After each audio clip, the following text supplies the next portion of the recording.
Twilight opened her eyes and lit her horn, trying to pierce the darkness around her. Her mind was still reeling. Too much had happened too quickly. Discord shouted, Celestia screamed, and then came a darkness of her own magic was struggling to pierce. Slowly but surely, though, her horn's light began to reveal her surroundings. She was no longer in the ballroom. She didn't even seem to be in the castle anymore. The stone beneath her hooves had been replaced by soft dirt, and the decorated walls with trees. A forest. The Everfree Forest, if she was not mistaken. It was still a nightmare. Nighttime. Though she could not see the moon or stars through the canopy. She was also alone. "Celestia?" Twilight shouted, her voice carrying through the trees and echoing back like some mocking chorus. "Luna! Cadence! Discord? Where did everyone go?" There was no reply from the forest, nor even the flutter of birds startling from their sleep by her shouts. She had truly never heard the Everfree Forest as quiet as it currently was. There was always the sound of wind in the trees and crickets chirping their songs to the stars, but right now the loudest thing around was the sound of her own breathing. "I bet this is one of Discord's pranks. Best to just get back to the castle and help everyone sort out what happened," Twilight muttered under her breath as she began to walk forward. She would find an opening in the forest's canopy, find a place where she might take a look at the sky and get her bearings. All it would take is a glance at the stars and she would be able to fly back to Canterlot. But no opening in the canopy came. The branches and leaves yielded no hole, not even a small one for Twilight to see a single star. No part of the Everfree Forest was this thick, at least none she was aware of. Maybe the soil was extremely fertile in specific parts of the forest. Twilight didn't know for sure. All she could do was keep walking forward. For several minutes, Twilight just walked, trying to gain her bearings and find her way to the sky, with no luck. It was then she finally found open ground through the trees. The ground was barren, possibly made by fire or beast. For once, Twilight didn't even care why the ground was the way it was. She picked up her pace, ducking nimbly between the trees as she drew closer to the clearing. The closer she drew, the more she could see. She was starting to see a building and a few lights. She smiled and began to hope that perhaps she was near Ponyville. That would certainly make things easier. She could get back to the library, have Spike send a letter to Celestia, and find out what had happened. She picked up her pace, walking to a jog as she closed the final few meters between her and the forest's edge. Once free of the trees, Twilight's hooves came to rest on the barren dirt, and her eyes looked up at the building. It was not Ponyville, nor was it Canterlot. It was a castle, large and grand, with spires stretching up into an inky, starless night sky. It was a familiar castle, though Twilight could not place her hoof on why it felt like she had seen it before. Maybe she had read about it in a book.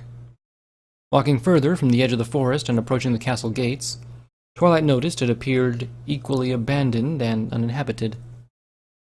The grounds and gardens were all dead, populated by brittle grass and plants that would crumble to dust at even the slightest touch. The stonework was dirty, and she could not see through a single window. At the same time, all the lights on inside.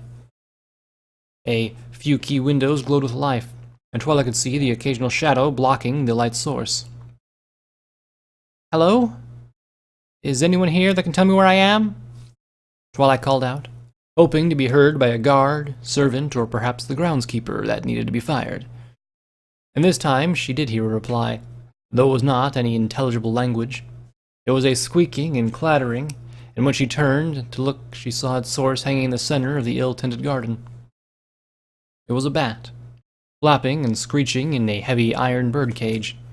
It was hanging from the roof of a prancing pony statue. It may have even been a fountain, since the statue stood in the center of a dry, hoof-made pool. Above all, the bat did not seem to be happy about its confinement at all. If it shook the cage any more, Twilight wouldn't have been surprised if the cage fell straight off the hoof handle holding it. "Hey, there's a bat here? Does it belong to any pony?" Twilight called out, walking closer to the dry fountain. Sure, she had heard of ponies keeping bats as pets before. One of the pets vying to be Rainbow Dash's loyal companion had been a bat. It was an interesting pet, though she would admit that it was not an animal she'd put at the top of her personal possible pet list. Twilight had put her hooves to the edge of the fountain, looking more closely at the bat. Wow, you're a big guy. Those wings of yours are better than mine. Didn't even think bats could get that big. I don't know for a fact there aren't any bats as big as you in the Everfree Forest. You must be someplace else in the world, and that means you're probably someone's pet. That also explains why you're in a cage. Where's your pony, pal? Big guy? The bat offered no perceivable answer and just kept tossing violently in its cage. Stop that now. You'll hurt yourself, Twilight said. She reached out with her magic, intending to levitate the cage down so she could sedate the bat with a spell. But the moment she heard a sharp pang in her ears and felt a bite. It wasn't a bite on any part of her body, though. It was a bite in her magic. A little shock that made her quickly draw her levitation spell back.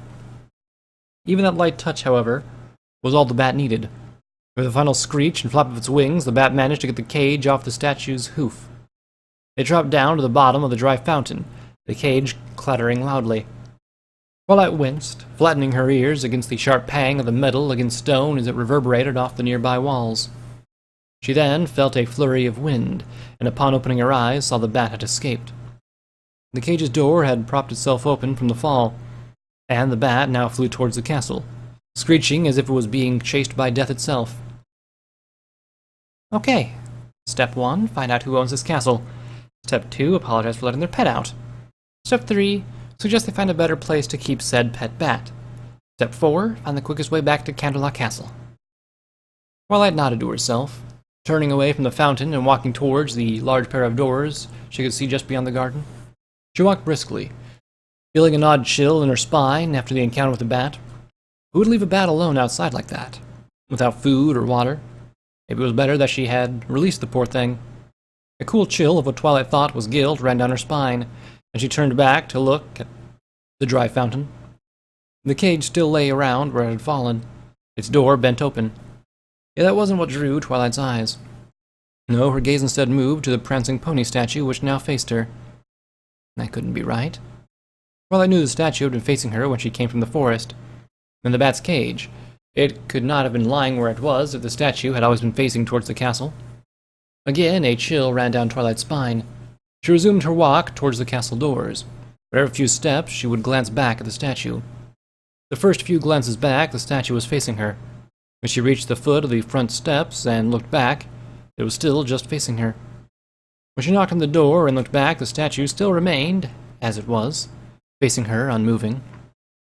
Twilight began to think she was just psyching herself out.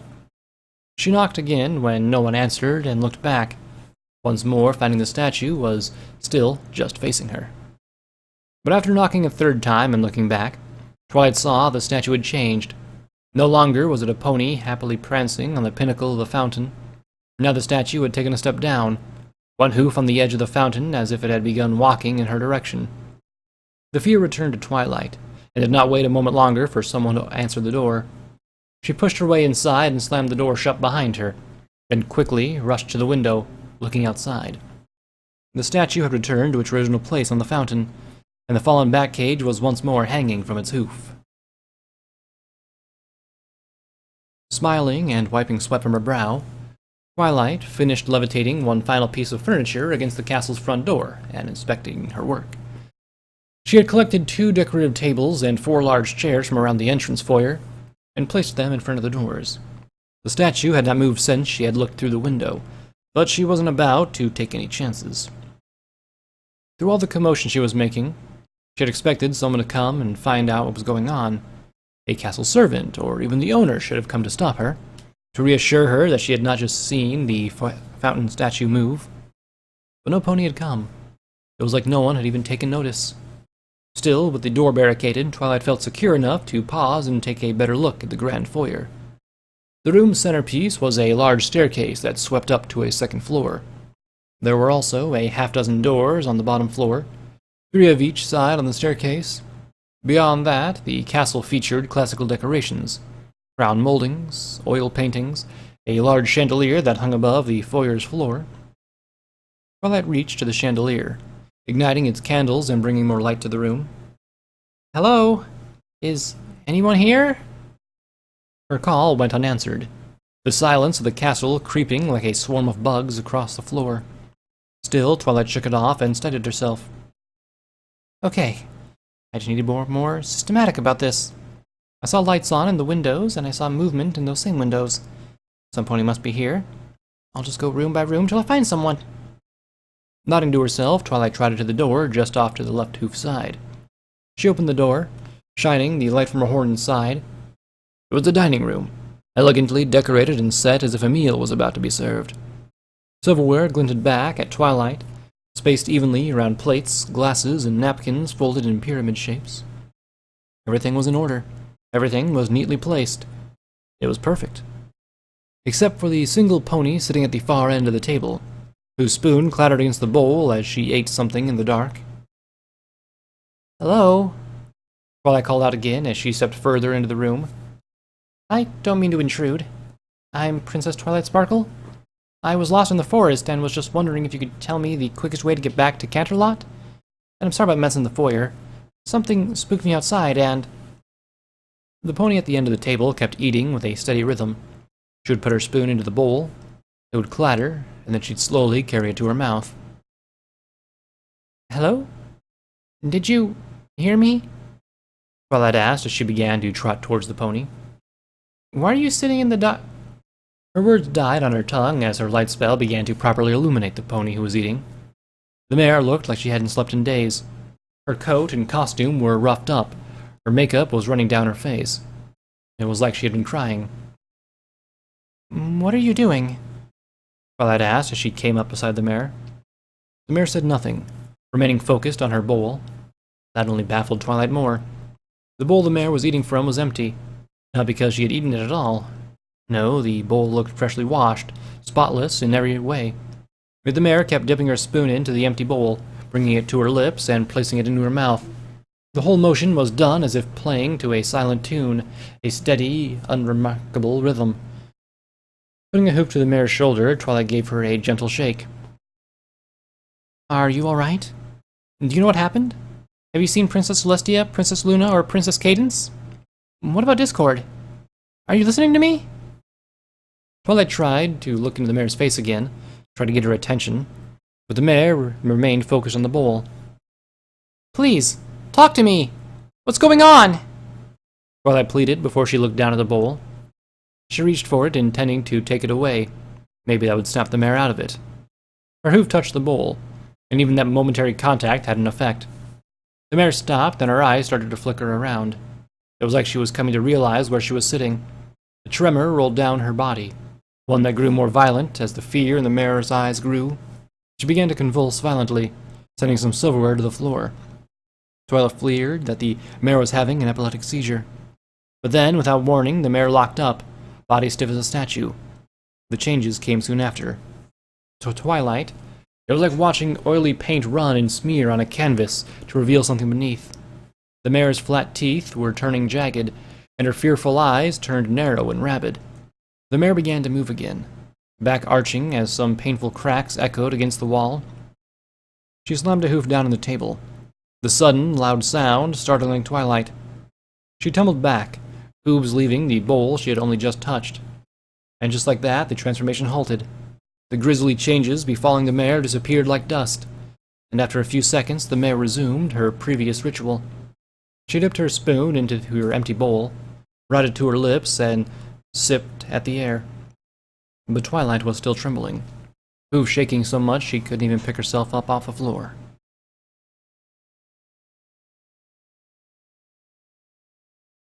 Twilight had to take several minutes to convince herself that she would be okay. It was difficult. The sound of the mare's spoon clattering against the bowl was a pickaxe against her thoughts. But she finally collected herself, and after shakily getting to her hooves, she continued to search. There had to be some pony who wasn't lost in a hypnotic trance. She knew she could find some pony to tell her what was going on. Yet all she could find were ponies in the same affliction. In the kitchen, she walked by chefs and servants, toiling repetitively yet accomplishing nothing. They worked with knives at cutting boards that had nothing to cut. They stirred pots that held nothing but air. Twilight recognized some servants from the party. She even contemplated trying to wake some of them, but the memory of that mare's transformation was too fresh. She didn't want to risk it, especially with ponies in the room wielding sharp knives. What's worse, she thought she would begin to hear variances in the rhythm of the knives, breaks in the pattern. Twilight also couldn't deny the sensation on the back of her neck, crawling like an insect. It felt like the servants were looking at her, even though their eyes were focused on their task whenever she looked to turn. Twilight searched all the rooms connected to the foyer, finding nothing but ponies lost in their hypnosis before ascending the grand staircase to the second floor. She lit the candles and torches in the hallways as she went, slowly spreading illumination. She revealed a few more ponies as she went, familiar servants from Canterlot Castle who were trapped in loops. One was washing a window endlessly, hoof moving in circle after circle. Another kept picking up and setting down a vase of flowers. A guard near an intersection of the hall faced a mirror. He saluted his reflection, returned to parade rest, then started the process all over again. So she simply searched the rooms for some sign of a pony who was awake. For one of the ponies she had seen walking past lit windows from outside. She checked guest chambers, storage closets, and a number of other kinds of rooms on the second floor. She walked hallways, beginning to familiarize herself with the castle's layout as she crossed intersections she had visited before. But the whole situation scratched at Twilight's nerves, like nails digging into her spine. Each passing movement and moment of silence put her more on edge. Each new looping pony she discovered made her only more paranoid. What had happened? Had Discord done this? It didn't seem like the way he normally did things, and she couldn't claim the spirit of chaos was consistent either. Twilight eventually had to take a break, to rest her hooves but also try and get a grip on her mind. She sat against a wall, sliding down and feeling the cool stone against her back. "Okay, Twilight, keep it together," she told herself as she stared out a window in the hallway, seeing the vast forest which surrounded the castle. "It has to be some kind of spell afflicting these ponies," Twilight said. She needed to hear some voice, even if it was her own. "Maybe I could break the spell if I tried. What if the pony starts changing like that mare did?" She looked... I don't know, but those teeth of hers really looked sharp. Maybe if I won in a good place, I could try to undo the spell. There was that stallion in the guest bathroom. If I barricade him in, then maybe... Twilight fell silent, her ears flickering as she quickly looked to her left and right. She hadn't been sure she had heard it at all. It might just very well have been her own imagination, an odd sound produced by the echoing of her own voice. But it came louder again, more distinct and constant. It was the sound of hoofsteps, moving hoofsteps. Twilight scrambled from her seat on the floor, sprinting to the nearest intersection of the hallways. She then skidded to a stop and froze in her tracks, her eyes and ears straining themselves, trying to pierce the darkness and silence. She heard the hoofsteps again. The echoes of the sound were making it difficult, but she eventually zeroed in on the sound.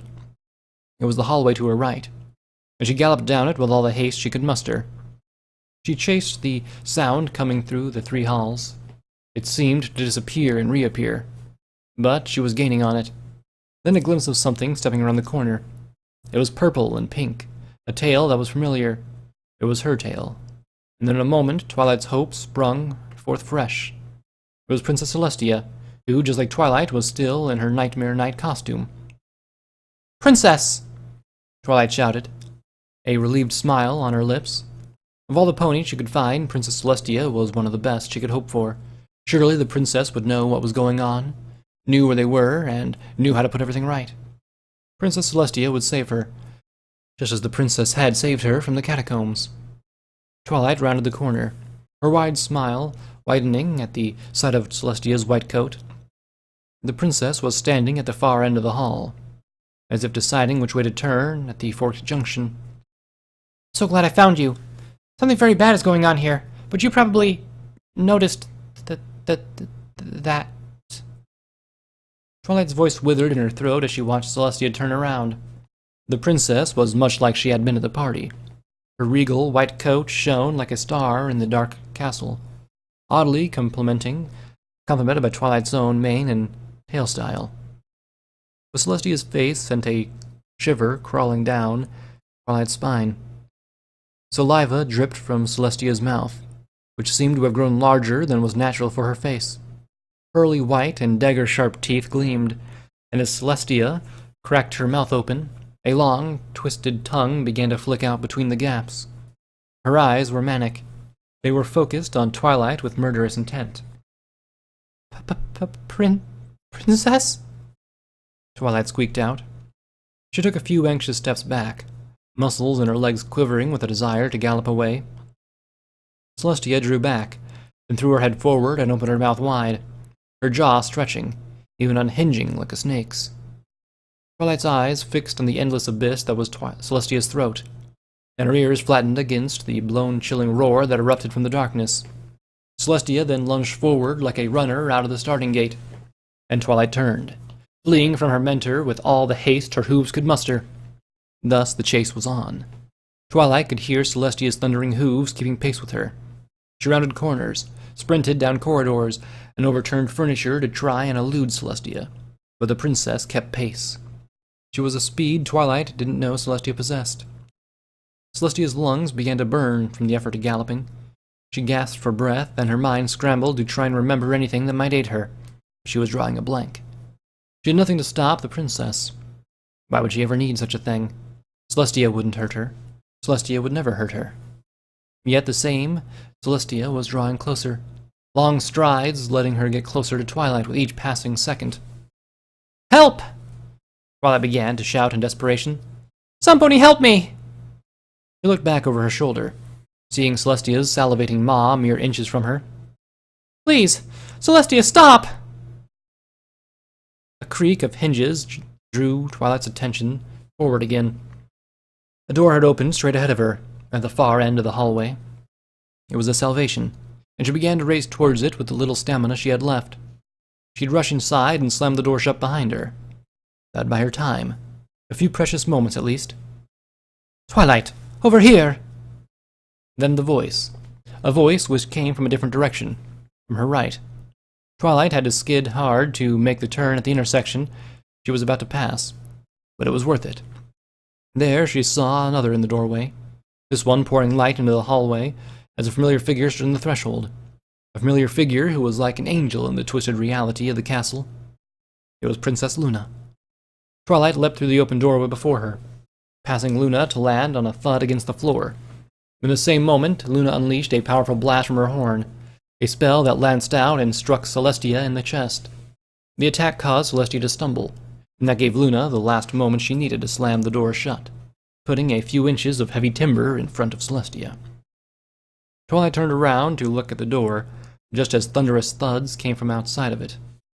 Celestia was trying to beat the door down, and was still trying to pursue the prey she had been denied. Twilight even feared that Celestia would be able to break the door down, but Luna acted first. A spell from the Lunar Princess's horn formed across the door, reinforcing the timbers and securing the hinges. A few more times, Celestia tried to throw herself against the door, but it would not give. Celestia then roared one final time before the door grew quiet. There was only one sound that lingered, that of Celestia's hoofsteps, but they soon faded into the silence as well. Twilight looked to Luna, who was like a black-winged angel, and then soundlessly passed out, body giving up to the exhaustion that had caused her panic.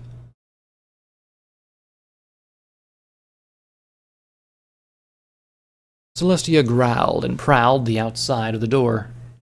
She paced, watching the door with murderous intent as her drool left its splattering marks near her hooves. She would leave, but for the time being she would wait for her prey to, by chance, re-emerge from the room.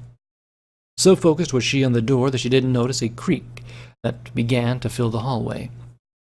The sound came from another door, one that had opened after to offer Twilight salvation from a moment before, a door that Twilight had turned away from, instead seeking her safety with Princess Luna in the moment. The door had shifted on its hinges, which moaned with every nudge as if they had never seen a drop of oil. There was no draft or breeze of wind to explain the door's motion, yet it kept filling the halls with its moans.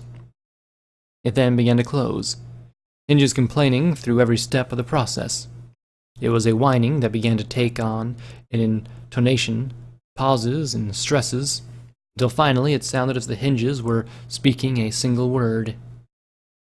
Twilight. The word was punctuated by the clicking of the door's latch. It became flush with its flame.